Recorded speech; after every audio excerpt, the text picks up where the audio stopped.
Campaign 2018 is sponsored by Wisconsin Hospital Association, Wisconsin Counties Association, Wisconsin Realtors Association, Marshfield Clinic Health System, and Campaign 2018 partner Milwaukee Journal-Sentinel.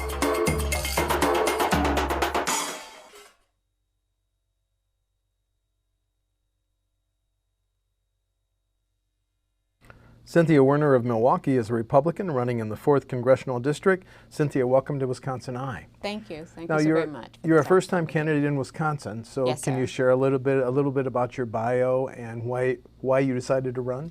Okay. Well, first of all, thank you so very much for giving me this opportunity. Our pleasure. I appreciate the time. Let's see. My background is military. I served in the United States Army.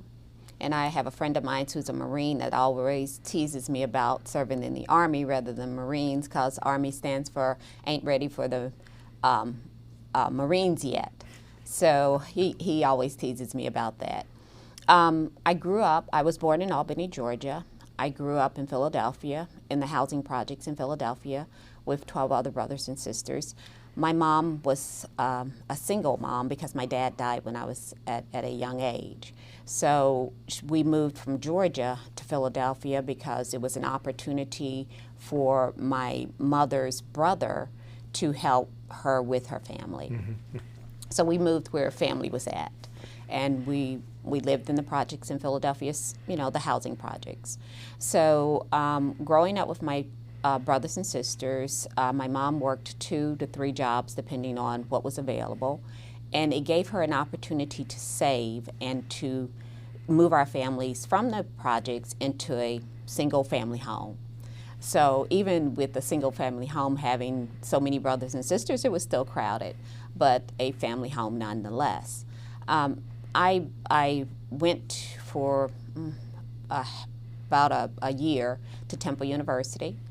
And then when I left Temple University, because my older brother said, hey, why don't you go into the Army? They'll pay for your education. So I decided to go that route. I went to the Army, where basic training was the first cycle of women doing basic training with men. Mm-hmm. So I am very grateful that I did grow up with brothers that conked me upside the head every now and then, because what it allowed me to do was it allowed me to be stronger when I went through basic training. So, like I said, the best laid plans. My idea was to go into the military, earn my enough time in the military to get my GI Bill to go back to school and gain my education, yeah. Which I did not do. Went down another path. I ended up getting married and having children. I have 7 children. I have 2 wonderful grandsons, and no other grandchildren. Don't see any in the foreseeable future as well. Let's see. I've served. Go ahead, sir. No, I have a question that I ask candidates I'm interviewing for the first time. Mm-hmm. Why are you a Republican? Well, I'm a Republican because I'm pro-life. Okay. And I've always been pro-life. My son, my middle son, we knew before he was born that there would be some issues with him developmentally, mm-hmm. and we still chose to to give him life, because we didn't create that life. So I'm pro-life. As a matter of fact, I'm in this primary. I'm the only one of the 2 candidates that was endorsed by the Wisconsin Pro-Life. So that I'm a Republican because of that. I'm a Republican because when I look at different platforms, the Democrat platform and the Republican platform, I see more of my life going down the road of the Republican Party's platform than I do the Democrat Party platform. Okay. I believe in being self-sufficient. I've had some bumps in my life growing up, going from welfare to where I am now. So it's been a journey where I see more of a a helping hand through the Republican Party rather than programs that continues to have generations and generations of individuals on the rolls of welfare. What do you or consider subsidies. the top issue in the race? Security. Security. Border security. And Border why? security. Because we're not quite near the border of Mexico. But it's because if we don't secure our borders, we don't have that national security. And the overwhelming human trafficking that we see within the Wisconsin area, the overwhelming influx of drugs that we see in the Wisconsin area, some of that stems from our southern border. And if we can take and secure our border, that helps with some of the ills that we're seeing, especially in the 4th Congressional District. Well, obviously that's one of the biggest issues now nationally.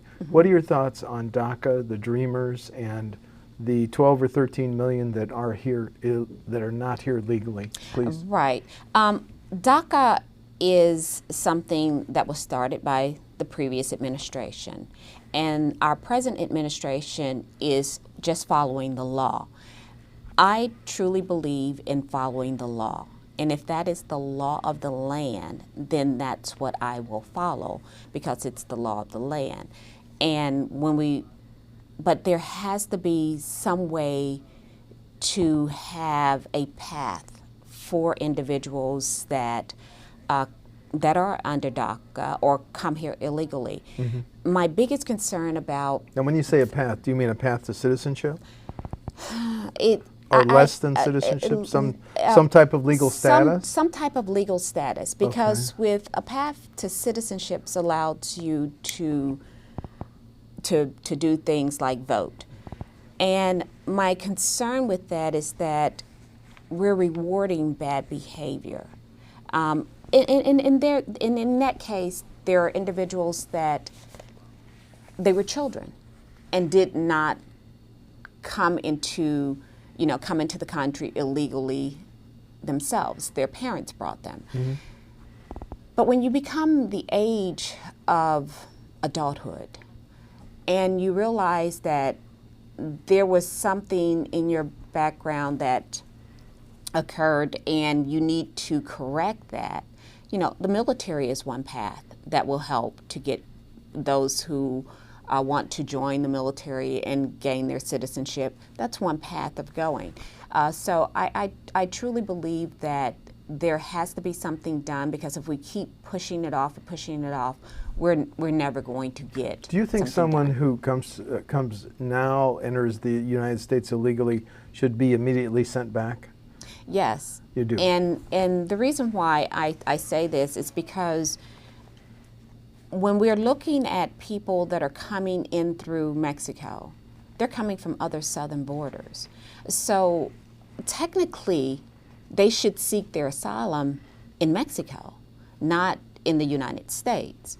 And by the Mexican government allowing them to come through their country to our country, it's not right. Okay. Another major debate is the president has decided to use his authority to implement tariffs. Do you support those? Well, I support, like President Trump has talked about, getting to a point of no tariffs, more of a free trade type of agenda. So I would be more inclined to get to that point, because if you have that free trade, you have opportunities, especially for our dairy farmers. I have friends and family members that are in the Wisconsin area that are dairy farmers. And it would allow for them, when you look at what they've been paid for milk, it hasn't grown over the years. But I think if there was more of a free, fair type of trade, then those farmers would have an opportunity to work out a better deal. What do you think is the top issue in Milwaukee's inner city, which you're trying to represent? Right. I think the top issues, even though we see where unemployment is at a all-time low, especially within the Black community. It has been training, getting and fighting for the type of programs that would prepare those of us that live in inner city Milwaukee the opportunity to be trained for those future jobs, like Foxconn. So you support the Foxconn economic incentives because it may offer some opportunities for residents of the 4th Congressional District? Yes, I do. And what we need to have is we need to have leadership that's willing to step out and not have petty politics and look at what is in the best interest of their district. You know, I was talking to one of my supporters this past weekend, and he was talking about I want to say it was a company that made costumes, and they wanted to put the company in the heart of the inner city. But because of the leadership that was there, they kept saying it, and I'm not sure what year it was. I think it was like 2006. They were paying $11 an hour in 2006. That was good money in that time. But because there was such disagreement and not being willing to sit and talk across the table and come to an agreement, that company went elsewhere. I think it ended up in New Berlin. And so those 500 jobs turned into 1,000 jobs. And so it's things like that, being willing to sit down and listen to the other person's positions on issues and see where there might be some synergy. Okay. In light of the president's comments at the press conference with Russian President Putin, there are some members of Congress who are working on a resolution expressing support for our intelligence communities. Could you vote for that resolution, or do you think with his correction yesterday the president got it right? I believe with his correction yesterday he got it right, because we all have a tendency to misspeak. I know I myself will say something and then it'll be a word and it'll be the incorrect word, and we're all flawed. So I truly believe that with his press conference yesterday, he had an opportunity to you what he actually meant. When he talks about the European Union as a foe, a trade foe of the United States, do you support that? It's not a matter of them being a trade foe of the United States. I would have to say that they're more of a taking advantage of the United States, because I don't see where all of those nations are not enemies. Okay.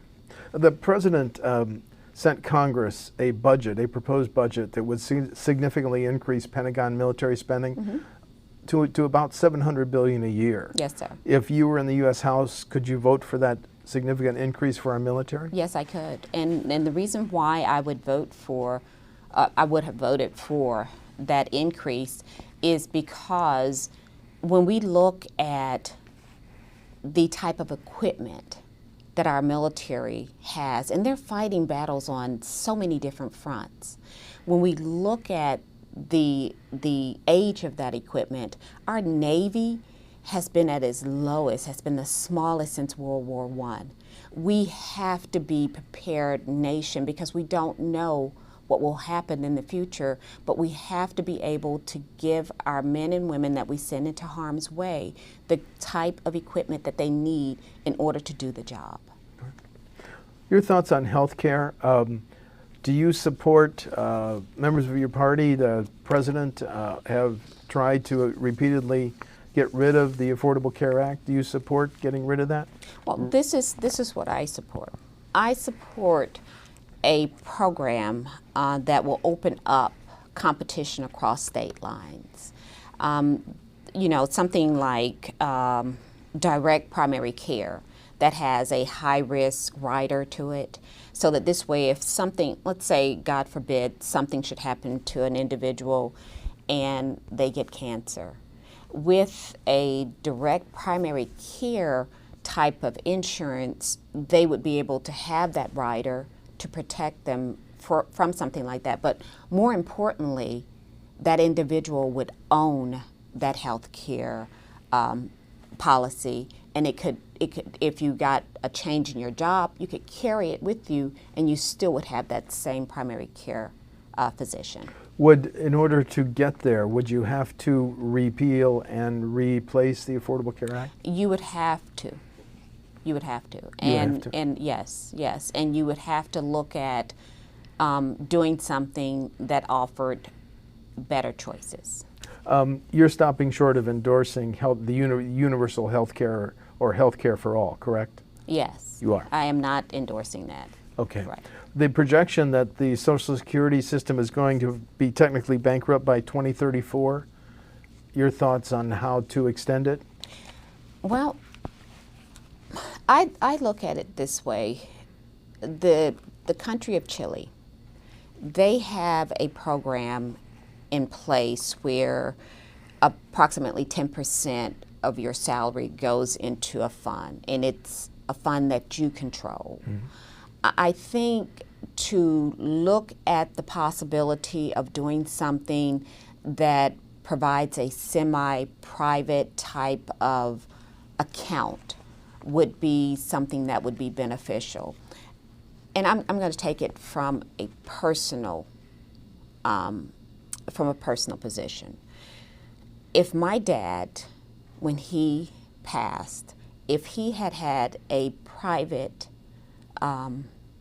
account, health savings account or something? No, with Social Security. Okay, thank you. Thanks for the clarification. If he had had something like that, it would have allowed for him to help his family, and we would have had that immediate help.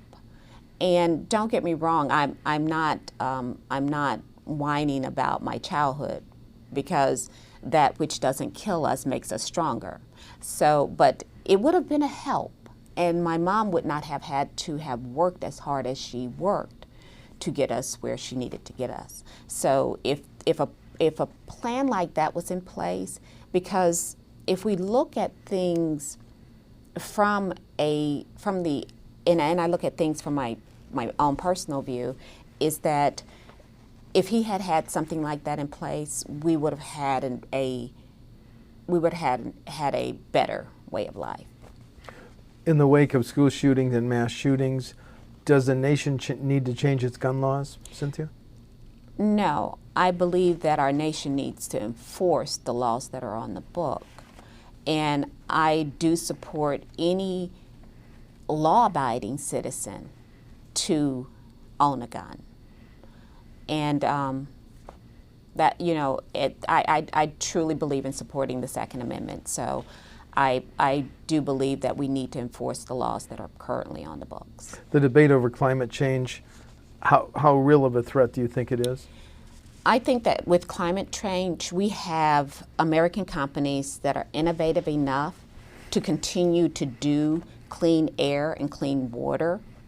I do not believe that anybody wants dirty air or dirty water. What I do not support is things that are overburdensome regulations that will basically run a company out of business. So I do not support that. Do you consider climate change as a serious threat to our environment? I do not believe in climate change. I believe we have seasons. Okay. In the last few years, the federal deficit's grown to $21 trillion. Mm-hmm. Your thoughts on how to control that and maybe bring it down? Well, there is already like the penny plan, where you take 1% and cut it out of the budget. That is one step on helping to bring that down the deficit, because as with anybody, we don't like spending, overspending.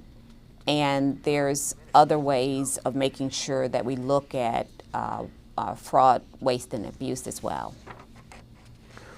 You consider then the issue, the controversy over immigration to be kind of your top position? You do? The controversy over immigration, are we talking about illegal immigration? Yeah, we are. Okay, yeah. So alrighty. That's really kind of your Right, top issue. yes, sir. Okay. Yes, because I think security at the border will help with decreasing that. Okay. Are you reflecting then, as you meet residents of the 4th District, are you reflecting what they're saying as the top issues? What other issues are you hearing from residents of the 4th? I'm hearing lack of leadership. I'm hearing veterans who have said to me, my fellow veterans that have said to me, we have leadership that talks about supporting our veterans, but how can you say you support veterans but vote against giving them access to health care where they have a choice? Or voting against an appropriation bill that would help our military veterans. So I'm hearing things like that from those as I walk throughout the neighborhood in the district. Thank you for bringing up the issue of veterans. What about the debate over whether they should be able to get more care from the private physicians and other medical professionals? Do you think we should take steps towards privatizing VA health care? I think it's something to consider. And the reason why I think it's something to consider is because it makes, if it's a private company, there's a different standard that individuals that work within that company would be held to. And when I speak of standards, I mean, for example, a person that's an employee of the VA, you got to jump through all kinds of different hoops before that person, no matter how horrible they are in the care and the treatment of that veteran may have been, before that person is dismissed. If it was privatized, then you would have more accountability, and you wouldn't have to go through government agencies to get that accountability. You know, when I look at veterans' medical care where there's a choice that's given to that veteran, and that veteran can choose where they want to go to have their treatment, if it's easier for them to go to Frederick to get that treatment, and it's faster for them to go to Frederick and get that treatment rather than waiting and dying at the VA, then that's where they should go.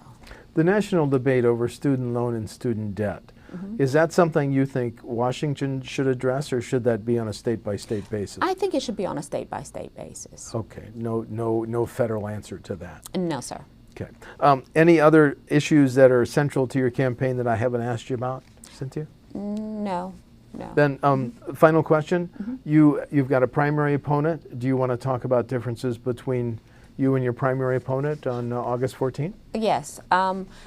Tim Rogers is my primary opponent, and I mention his name because I want your viewers to go and Google Tim Rogers, but go through iverifytherecall.com. Tim Rogers signed the recall petition to recall Governor Walker. Why he did what he did, maybe you might ask him that question when you interview him later on. Okay. But to say that he supports our Republican agenda, or he wants to bring about economic growth and development within the 4th Congressional District, and say, I want to recall Governor Walker, does not mesh. It does not add up. I can't give you any more information in regards to the differences between me and my primary opponent because I have no information on him other than he signed the recall petition. And if we don't get a chance to speak again before the general election, could you highlight your differences then with the incumbent, Ms. Gwen Moore? Yes. Should Ms. Moore prevail in the primary, my differences with her would be that I'm pro-life when I say I love children, I truly mean I love children. I would never, if I was in Congress at the time that the Born Alive bill was there, I would not have voted to kill a child that's born from an abortion, proceedings, that's born alive. I would not have voted to kill that child. That particular bill, Born Alive bill, it doesn't hold the person who's having the procedure, as a crime. It doesn't hold them as a crime if that child is killed, but it does hold the person that's providing the abortion, the provider, if a child is born alive and they do not do everything they can to maintain that child's life, just like if you and I were in an accident, that provider would have to do whatever needed to be done in order to keep that person alive. That's one thing. As a military veteran, I would fully support our military veteran. And time again, as early as June of 2018, Ms. Moore has voted against an appropriation bill. And the other difference would be June of 2018, she voted against the securing the border. And if we really truly want to have stopping drugs from flowing into our district that come from the southern border, then we have to address the issue of the security of the border. Okay. Thank you. All right. There's one other thing I wanted Go ahead, to please. I would also ask for your vote, your viewers that are watching today, to consider me when they go and vote August 14th, and to get to know me, and to should I prevail in the primaries, to vote for me in the general election. My website is Werner, www.werner4congress.com.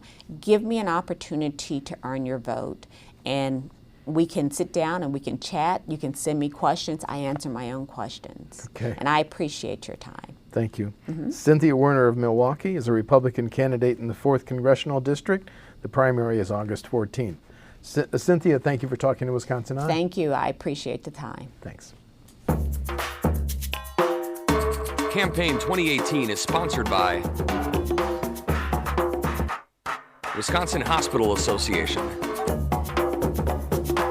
Wisconsin Counties Association,